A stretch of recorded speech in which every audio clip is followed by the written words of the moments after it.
এই গরমের হাত থেকে বাঁচতে চলো আজকে বানাই ভাপা ম্যাঙ্গো দই, মানে ভাপা আম দই। ঘরে বানিয়েছিলাম, খুব টেস্টি হয় আর খুব বানানো সহজ। তুমি যদি এই পদ্ধতিতে বানাও না, তোমরা সত্যি করে বলছি কোনোদিন ফেল হবে না, একদম 100% পারফেক্ট তৈরি হবে বাড়িতে ম্যাঙ্গো ভাপা দই। এর আগে তোমরা আমার অনেক ভাপা দই ভাপা মিষ্টি রেসিপি দেখেছো, অনেক অনেক ভালোবাসা দিয়েছো। দেখো এটা তোমাদের কেমন লাগে, ফুল রেসিপি তোমাদের সঙ্গে শেয়ার করছি। তার আগে বলি হাই, আমি Munmun, welcome back to my channel. আশা করি যে যেখানে আছো ভালো আছো, সুস্থ আছো। বড়রা আমার প্রণাম নেবেন, ছোটরা আমার ভালোবাসা নিও। চলো ছোট্ট করে তোমাদের সঙ্গে ম্যাঙ্গো ভাপা দই, এই গরমকালের হাত থেকে বাঁচতে দারুণ লোভনীয় একটা মজাদার রেসিপি শেয়ার করি। এর জন্য প্রথমে আমি 1 কাপ থেকে 1.5 কাপ মতো টক দইকে আমি জল ঝরাতে দিয়ে দিলাম 10 থেকে 15 মিনিটের মতো। যতক্ষণ ওটা জল ঝরছে ততক্ষণ আমি এদিকে প্রিপারেশনটা করে নিচ্ছি। একটা কেক টিনের মধ্যে বাটার পেপার বিছিয়ে উপর থেকে একটুখানি সানফ্লাওয়ার অয়েল মানে ব্রাশ করে দিলাম, যাতে দইটা খুব ভালোভাবে উঠে আসে। তোমরা এখানে ঘিটা দিতে পারো বাটার পেপারের বদলে, তবে আমি ঘি দিয়ে কোনোদিন করিনি, বাটার পেপার দিয়ে অ্যাপ্লাই করেছিলাম, খুব পারফেক্ট বেরিয়েছিল। আমি যেটা করেছি সেটাই তোমাদের সঙ্গে শেয়ার করছি। এরপর আমি যে জল ঝরানো টক দইটা ছিল 10 মিনিট মতো জল ঝরিয়ে দিয়েছিলাম, সেইটাকে নিয়ে ভালো করে ফেটিয়ে নিলাম বাটির মধ্যে।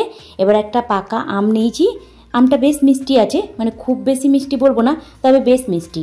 একটুখানি জারের মধ্যে কেটে নিয়ে নিচ্ছি, এটাকে ব্লেন্ড করে পেস্ট করে নেবো।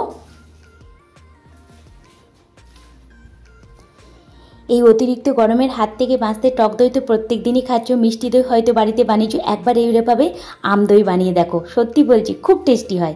এ দেখো ম্যাঙ্গো পিউরিটা দিয়ে দিলাম, 1/2 কাপের মতো দিলাম চিনি গুঁড়ো, 1/2 কাপের মতো দিলাম মিল্ক পাউডার। খুব টেস্টি হবে মিল্ক পাউডারটা দিলে, মানে গুঁড়ো দুধ।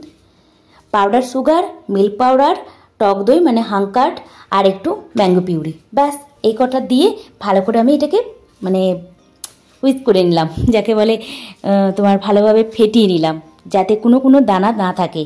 একদম ভালোভাবে কিন্তু এটা মসৃণ কেকের ব্যাটারের মতো ব্যাটারটা তৈরি করে ফেলতে হবে ফেটিয়ে। এবার যে কেক টিনটা আমি রেডি করে রেখেছিলাম তার মধ্যে আমি এটাকে দিয়ে দিচ্ছি।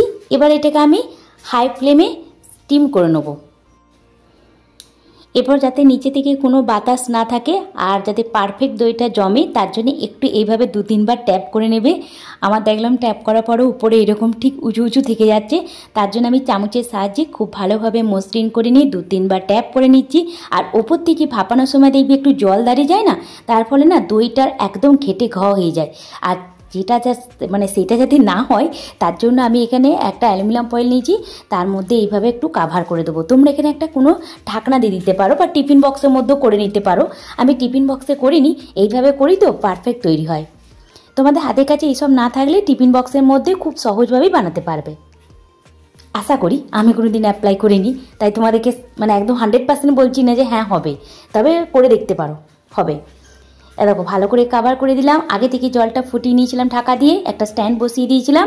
হাই ফ্লেমে 30 মিনিটের জন্য স্টিম করে নেবো। গ্যাসটা বন্ধ করে 10 মিনিট রেখে দিই, সারা রাতের জন্য ফ্রিজে রেখে দিলাম।